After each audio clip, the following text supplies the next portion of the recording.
Hello, you cool cats and kittens. Today my presentation will be on Central America, but specifically the country of El Salvador. For my presentation, I will be going over the location and map of El Salvador, the culture, the immigration waves to the United States, typical foods that can be found in the United States, as well as my guided discovery. El Salvador is a country located in Central America. It's directly neighboring the Pacific Ocean, Guatemala, and Honduras. If you look on the map and locate directly on the United States and under Mexico, you'll see to the northwest, Guatemala is neighboring it, and then to the northeast, Honduras is neighboring it, with the Pacific Ocean neighboring most of the country on the south of the border. A little history on the country. Like many Latin countries, they were originally taken over by the Spaniards in their conquest of most of Mexico and Central America. Because of this, many of their influences are what influence the culture and the food that they consume. Unlike other Latin countries, there is little diversity in the population, as 90% of the population is referred to as mestizo, or a mix between indigenous Salvadorians and Spanish Europeans. When it comes to religion, it's about 50-50 in terms of what they believe in. But whenever you visit El Salvador, or if you meet a Salvadorian, they're most likely going to be Roman Catholic. But the next major religion is Protestant. When it comes to the impact on the United States and the early immigration waves, their history is not that far back as other Latin countries, as well as Mexico. Their true initial waves of immigration started in the mid-1970s, with the exception of a few groups that were already in the United States pre-1970s.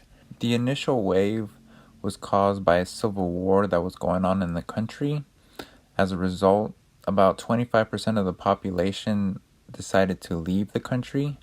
Most of them went to neighboring countries such as Guatemala or Honduras, but they weren't exactly welcomed, which led to half of that group immigrating to the United States. There are items that aren't widely known by the public that Salvadorians brought along in their journey in terms of immigration, as well as the United States working with El Salvador to export certain agricultural items.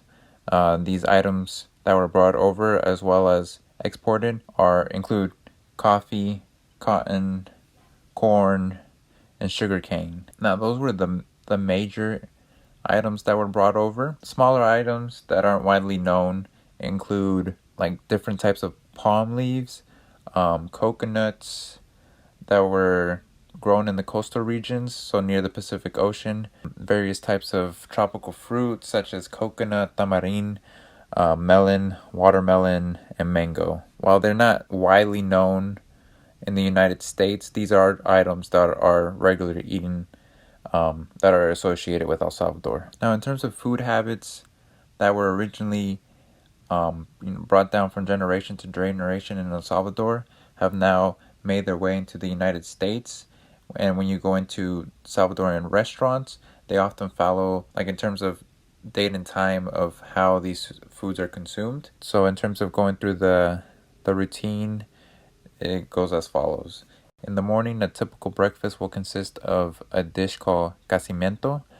The dish is made up of black beans, rice, eggs, and tomato. It is also a custom for fried bananas to be served alongside any breakfast dish. I will be going over cacimiento in my guided discovery section, as that's the dish that I picked out to be eaten. Following breakfast is snack time, with the main choice of a snack being pastels. These are fried pieces of dough that include meat or vegetables that are filled on the inside. This can be eaten as a snack anytime throughout the day as well. Next is lunch. Lunch has a more extensive list of what can be consumed, as it varies based on the location a Salvadorian comes from or the restaurant that you choose to eat at. The more popular options are sopa de pata or sopa de res. Now, sopa de res can be associated with other Latin countries as well, but for El Salvador, they have their own version of it, as do many other countries do. The far more popular option of the two is sopa de res, which is a soup made up of beef and various vegetables. The second option, sopa de pata, can be classified as a lunch item or a specialty item depending on the income of the person. After lunch, there will be another snack or a last meal depending on the amount of food that was consumed during lunch. The snack often involves coffee with the choice of pan dulce, which is also a sweet bread. The main choice are empanadas, which are small round breads filled with custard. Lastly is dinner, in which any of the previous items can be consumed again, but the main dish being eaten is also the staple of the country of El Salvador, being pupusas. Pupusas are handmade tortillas filled with cheese, beans, and pork, or either as individually or all mixed together. A dish that is normally eaten on special occasions such as birthdays, holidays, or any type of other events are tamales. Tamales are masses of corn dough filled with chicken, beef, and vegetables. When it comes down to religion, as a majority of time you'll hear practices being mostly done because of the Roman Catholic religion. Lent is celebrated, and during Lent, Salvadorians do not eat meat for 40 days, while also fasting on Friday and the final week of Lent. This varies based on whether you're in El Salvador or in the US, as in the US it's typically common to to not eat meat on Fridays during Lent. For my guided discovery, I chose to do, a typical breakfast for Salvadorians, and as what can be consumed in either restaurants or in any typical Salvadorian household. The dish is called casimiento. Basically, it's black beans, rice, tomatoes, and an egg. And the reason why it's called casimiento is because of the way that the beans and the rice are mixed. They're almost put like as a marriage. So that's why they're called casimientos. For the dish, it was made in my kitchen. I didn't have enough ingredients to do it 2 times. Originally, I was gonna have my mom show the steps, and then after I would do the steps myself. But we ran low on ingredients, and I wasn't able to go out and get it again. So for the video, it is my mom going through the steps of how it's done, and then after I consumed it. Starting off, my mom put a little bit of onions, as you know, I like onions in my breakfast, so give it a little bit flavor. Next, she starts adding the beans. Next, the rice is poured in. This is the marriage part. 'Cause now the beans and the rice are being mixed, and they're being brought together.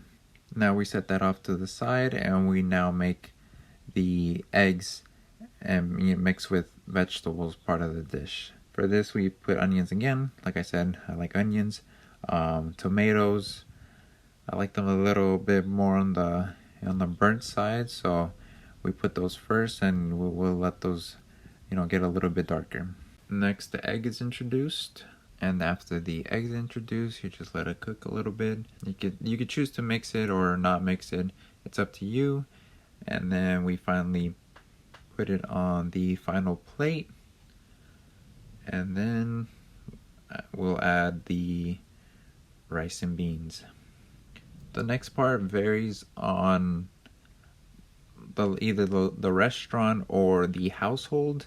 You could either choose to have it with fried bananas, sausage, or meat. I chose to have it with sausage. I'm not a big fan of fried bananas, so I did some typical sausages to have on the side. And there you go, folks. A typical Salvadorian breakfast, also known as casimiento.